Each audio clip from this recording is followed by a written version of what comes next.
Welcome to Everyday Entrepreneurs Everywhere with your host, Chris Parker.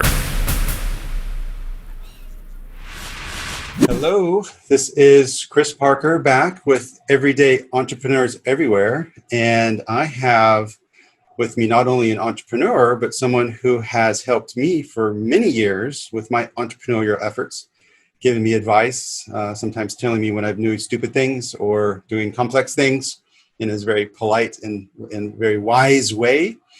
Thank you, Bas Schumacher. Thank you for joining. Hi, Chris. Hello. Would you mind telling us, our starting questions are always, Bas, who are you? What do you do? And why do you do what you do? Yeah. Well, my name is Bas Schumacher, 42 years old. I'm a dad. That's, I Yeah. think, one of my main purposes in life. Mm-hmm. I have 3 kids, and I'm married with Simone, and Mm-hmm. which is also working at the company at the Mm-hmm. moment, which I'm very happy about. And I help uh, like independent professionals with their 6 biggest financial challenges. So that could be like accounting or taxes or building a pension or getting a mortgage or buying a car, Mm-hmm. which is a question which is asked a lot. And insurance, of course. Yeah, I was going to say insurance because you helped me with insurance before. Yeah. Yeah. And I try to make their life a little bit easier to clarify stuff and explaining it to them so they will have more peace and make better decisions Mm-hmm. and just don't worry about it too much. And I do that because, yeah, I think it's so terrible if people call me and they say, well, yeah, I couldn't sleep last night because this decision, yeah, make me so worry a lot. And then in 5 minutes they say, okay, this works like this, and this, and if you do like this, then this will be the solution. And they will say, okay, is it that easy? Yeah, it's that easy. This just decide something, Mm-hmm. and it's so terrible that I didn't sleep about it or worried or. Mm-hmm. So my main purpose is just, yeah, keeping people at ease and. Don't let them worry you so much and just worry about the things yeah, what will make them happy and not about finance stuff because yeah. Well, you've definitely given me peace over time because, as an expat, hardly a Dutch speaker, coming in. And so for me, not only, does the, finance, insurance, and mortgage, I've been able to entrust that to you, for advice and helping make decisions, but also navigate all the, the belasting things, the tax authority, things like that. So it's, um, and it's also, because as you know, I have a degree in accounting, so I have enough knowledge to be dangerous. And it's also better even, because that's not my actual expertise right now, but also to give it to someone who's completely in that, and I can say, okay, yes, Bas, I trust Bas. They're taking care of that. So, um, I'm going back a couple years now. We did some customer experience work together, um, and I thought about personas and who the right customer is for you, and what I've seen you do over time is become more and more focused on um, who the right customer is for you, and also what products. And you've actually packaged that over time in these Yeah. really easy sort of modules and stuff. Can you share that journey? Because you started, I think, doing a lot of things for a lot of people, and then have narrowed your focus, and through that, your business has grown, many times over. Yeah. Yeah, well, I started in 2007, and before that, I worked at a bank. And I wanted to be an entrepreneur, so I had to change my career a little bit because owning a bank is difficult. And yeah, you have to have a lot of money. So, and I didn't. So yeah. So I started working with like an independent advisor, which was really focused at insurance. Mm-hmm. And I did that for like a year, and then the owner said, "Well, I want to stop working." He was like 59 or stuff, and would you be the one who can buy my company? I said, yeah, well, sure. I want to buy it. At the end, it was like the worst time ever to buy a company because it was 2006. And then in 2007, I owned it. And then in 2008, like the biggest financial crisis, I think, in my life Yeah. happened. So bad timing, but yeah. Um, and we had some customers who we serviced with taxes. And over time, you get like the Dutch ZZP movement. A lot of people changed their careers and became ZZP'ers. And And they just, for the international audience, as a payer is like an independent professional, like a yeah, one-man business. Yeah.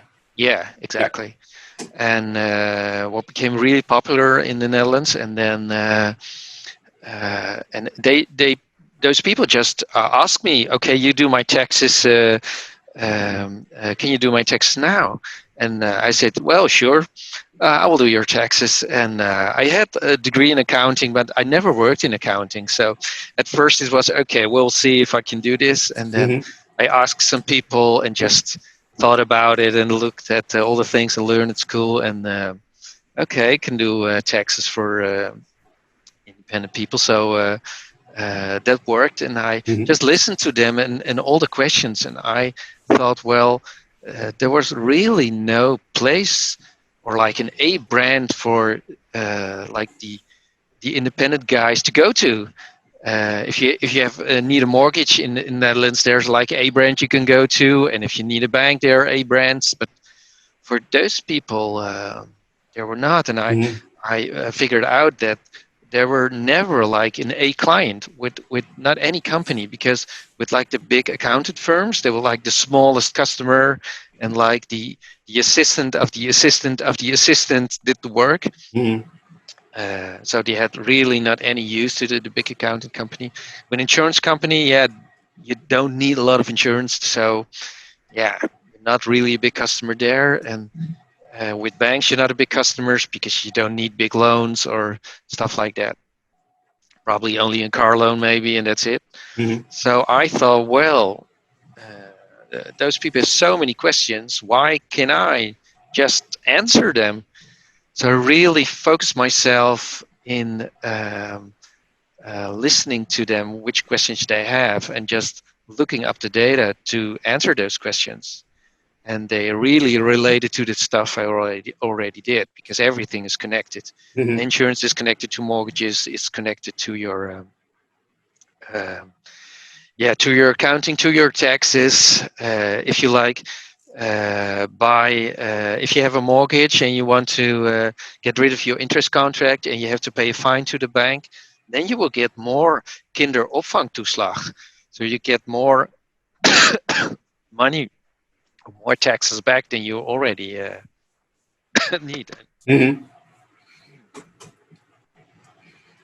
And for me, it's all those the interrelatedness and the call it the complexity of that quite frankly I don't want to worry about. So Yeah. I'm delighted that you're worrying about it and you enjoy it. Yeah, it's really fun to just connect all those dots together and say, well, if you do this, this and this will also happen. Yeah. You may not realize it, but this is the big effect of it. And then in time, we make like more special projects for products for those people, and products to just pay like a monthly fee for an advice service or for an accounting service, or and that's what I have signed up for, because I think the orange package that has a lot of things included in it, and then every once in a while I ask you crazy questions that of course that has a little more unique work, like helping with my US tax filing, or at least translating from the Dutch numbers to something close to GAAP, American numbers, so I can comply with my American requirements. So, but I guess I'm probably the only person that you're helping with the US tax preparation. No, I have another one now. Oh, you do? Okay. Because I know now.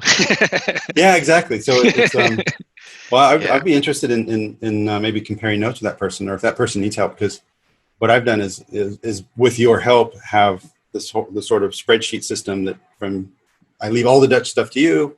I translate it into the spreadsheet system, and then I basically just put it right into H&R Block software that I have to trick Amazon.com to allow me to download as a foreigner, and then it just works. So it's a sort of a streamlined process. So nice. So again, and I don't want to think about that. So I've tried to optimize that as much as possible. So nice. So and over time that you continue to focus more and more on independent professionals, create more packages, and how about business growth? Because I have observed over the last couple of years that you have been growing in staff, and also, because originally I was working with you, and then that was handed over to Rob, one of the other advisors, which went pretty seamlessly as well. So, how do you see your business growing over time? What's worked and what hasn't worked for you? Maybe other people can learn from that. Yeah, well, my biggest marketing strategy is word of mouth, and because the first thing we need from a customer is trust. If you don't trust me, then it doesn't really have any sense of doing this. And we also have to trust the customer, because we also give all our stuff away in front, and then afterwards we send a bill. So we really have to trust him to okay, we have your advice now, and we're gonna pay the bill. And that's a nice way to look at that. Yeah. Yeah, I never knew paying the bill was an optional. So thank you for that.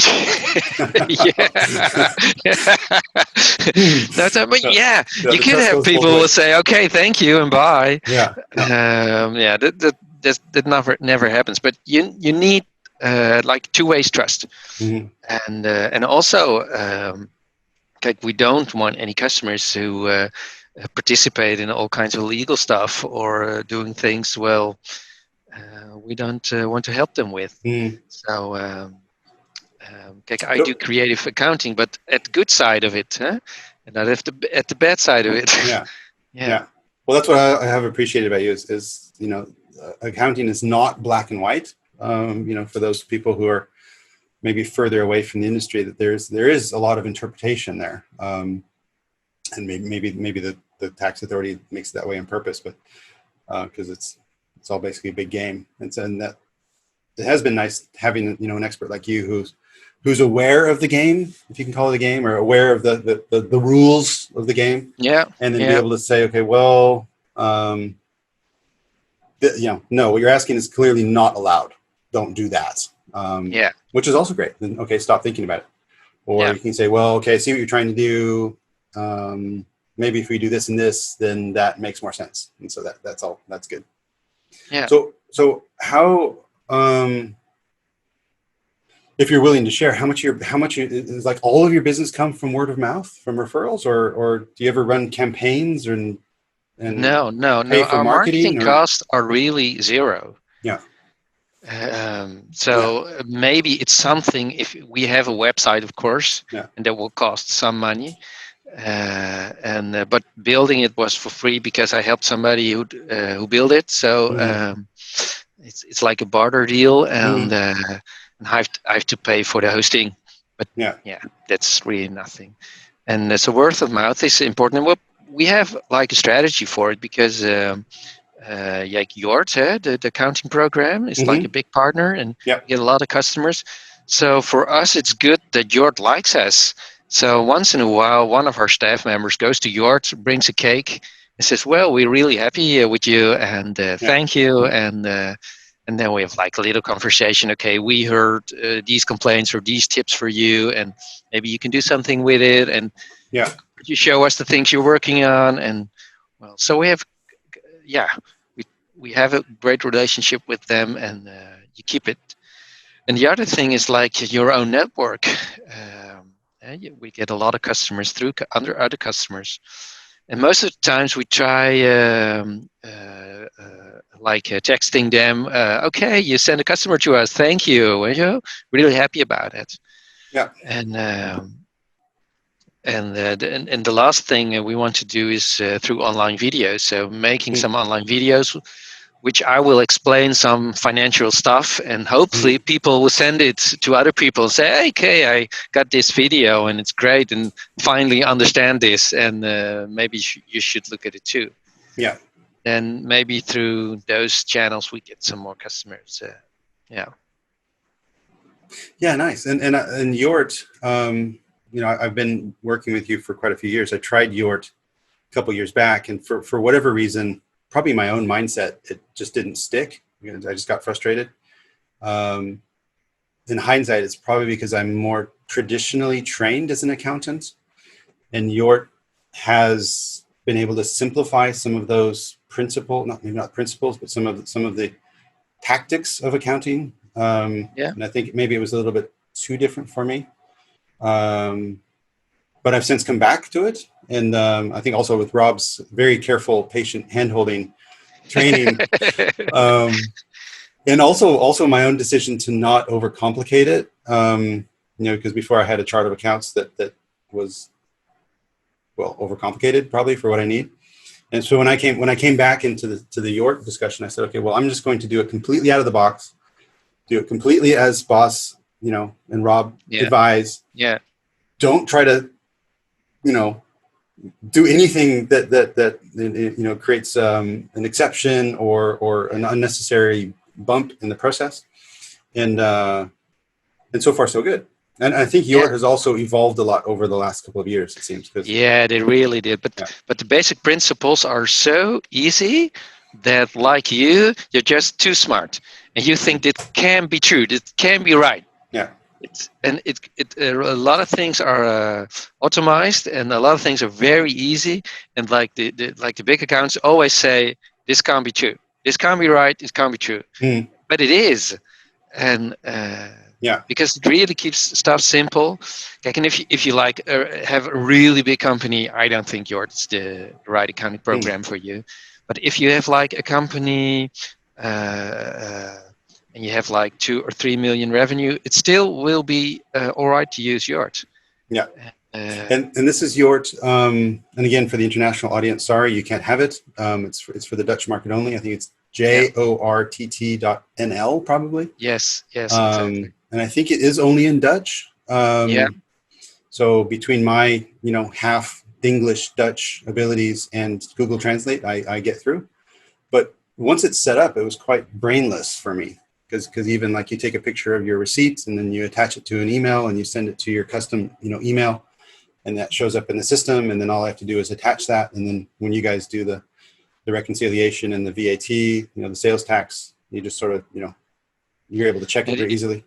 Yeah, we just check it, and then that's it. It's just really the system of you have like your bank account, and you paid for something, you paid like 50 euros, and then you have a receipt, and you just connect those two, and that's it. And then we check if you have the right VAT amount and that kind of stuff. Yeah. And that's it. And you mentioned the word bank account.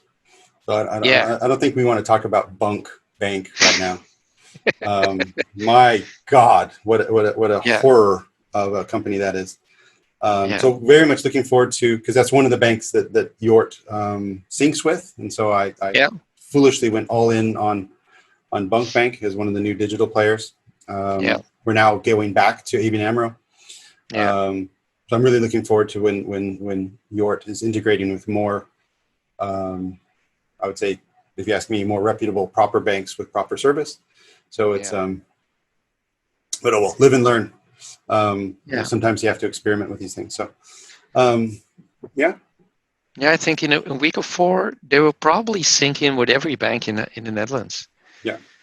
And because they were working very hard on it, and they needed like a bank permit to do so, and they got it like 2 months ago, and then and they had already the software ready, and they started testing it, and they were really far doing it. And it's fun. It's all related, I think, to PSD2, which outside of Europe, that doesn't mean anything. But in Europe, PSD2 was the EU, and I know it a bit because I work in financial services sometimes. But the whole thing of PSD2 I found very interesting, because in the States, all the banks were very free to allow you to download and sync your data that happens to Yeah. be at the bank with all your, Yeah. financial software.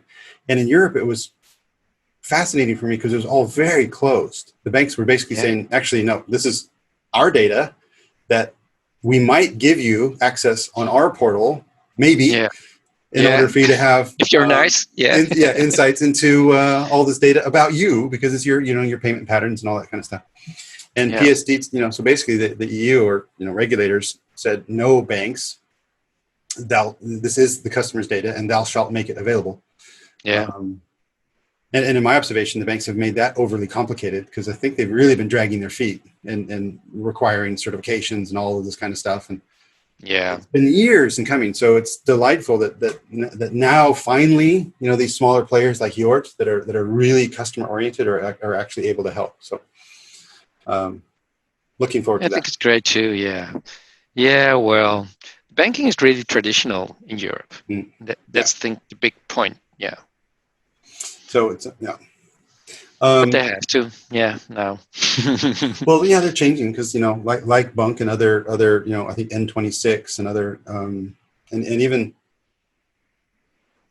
I want to say Money U or even ABN is having some sort of new digital startups and stuff. So they are adapting. They're figuring it out. Yeah. Sure. Changing the way they're thinking. Yeah. So looking back at Boss as the company, what I've noticed is there's some operational improvements as well, because I'm working with you to get some new and different types of business insurance and liability insurance. And it was kind of interesting to see that instead of you taking time or somebody taking time on the phone, actually I got a form that I needed to fill out. Yeah. Typical Chris fashion, I broke the form, but that's just me. But is that part of your ongoing sort of operational excellence work or your productivity work or Yeah. Exactly. Yeah, we really looked in, and that's something we learned from you. Exactly, in your whole customer journey, you can hurt the customer somewhere. It's good to hurt them a little bit. Yeah. And because if you have all highs, yeah, that's not good. Then people are taking stuff for granted. They think that's normal, but that's a high. Huh? So you have to have like some lows, and we get the lows with sending forms. So we really look at what is a good like a good point in the whole process to send somebody a form to fill in, because filling in stuff saves us a lot of time. And most of the time it's always stupid stuff. Fill in your name and fill in your phone number and fill in your I don't know. So if you're like a new customer with us and we talk on the phone, we ask you like 5 questions, and then we transfer somebody to an advisor, and they will make like a meeting, a date for a meeting, and then they will send them some questions between like the time the meeting is made and the actual meeting. And some questions, really simple, basic stuff.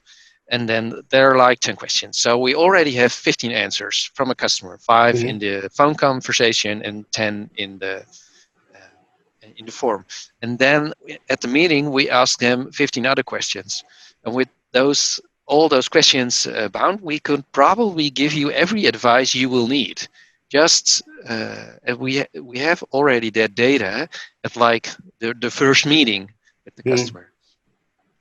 And then when somebody is a customer and he wants like a new product or renew stuff, we also send them like forms, mostly different forms, just to get some easy data from them. And it saves us like half an hour. But if you have like 1,000 customers, then in a half an hour for every customer is a lot of time. So has anyone complained about that, or no, is it just no? No, and just we figured out that the online forms we send to customers will they just send it back like within an hour. So and we have like some physical forms or stuff, or forms you have to like a PDF or you have to print them. Yeah, we don't get them back as quickly. So we're now transferring all like the PDF forms into digital forms. Nobody complains. No. Yeah. Everybody sends them back. And the only time I get PDFs from you anymore is when for the companies, the actual annual reports, if you will, need to be physically printed. So there's a bit of a workflow over here. I've got to read it, see it, print it, sign it, scan it, send it back, and that that's a pile of paper, and so that's but I think that just needs to be done, and so So the going into sometimes it's good to hurt the customer. That theory is called good pain. It comes from Pig Strategy, and Pain is Good Strategy, which is a book. It's a delightful book. I'll put that in the links as well. And the logic there is the psychology is if you have a customer journey, if it's all good or all average, then it's actually not really that memorable anyways. And so to find things, what are the things that are really meaningful to the customer that you have to win for the customer? And so probably your quality of advice or the quality of your advisors or, things that will not destroy trust. Those are things you have to really win. Maybe there's things that are branded as well that you need to really win at. And then you can decide what other stuff that you don't have to be so good at. Don't be so bad that people walk away. So don't be bunk bank, but be, instead of having a full, go to their house and make them coffee and then have them fill out the form and have this whole, rich, super experience. Just send them a form because they don't really care about it and it doesn't help your brand. It's just part of a transaction. And in that way you can sort of design that in to be, good pain, because some people might say, I don't want to fill out a form. Okay, but that's how we do it. And because we do it that way, we can also keep our prices, relatively reasonable and stuff like that. So, no, cool. Yeah, we've had a lot of fun over the last years talking about these things. So nice. Yeah. So how has Corona, COVID, impacted you in the business? Have you lost business, or I imagine you might even have earned business because people are really starting to start their own businesses maybe more and more. Yeah, well, if you look at revenues, we had more revenues in those months like March, April, May than last year. But that was probably because everybody thought they were gonna buy a house in Corona time, which is really crazy. And I never have to help so many people in 1 week with a mortgage. Wow. And so that was strange, but a lot of things are timeless with our business, like doing your taxes. And Corona time was really the same season as the taxes season. Yeah. So that stuff, need to be done anyway. So So I think we did better. And if there will be like a financial crisis, I also think we'll do better because we like a cheaper alternative to like an accounting company. You probably pay the same, but you get more from us than from them because from them you just get like an annual statement or stuff like that, or your taxes filled out. With us, you get some extra financial planning or extra financial tips just to improve your situation. So, well, I appreciate it very, very much. And I know with my U.S. taxes, because with Corona I had a little bit of more free time. I also worked closely with Rob and optimized it a bit more on my side, so it'll cost less money, less unique work next time. And I think every year we just got better and better at that. So, Bas, we need to wrap up. So I think for me, two really quick questions. Who are the perfect customers for you? If you say just a few words around that, and how can they get a hold of you? Yeah, well, the perfect customer for me is like an independent professional, which is in the marketing branch or management or the RCT or medical or building. And they need more than an accountant, and they want more. That's my perfect customer. And how they get a hold of me, just look at our website, welkombijbas.nl, or call me, and the phone number is on the website, of course. Thank you, Bas. All right, bye-bye. Learn more at ebullient.com/podcast.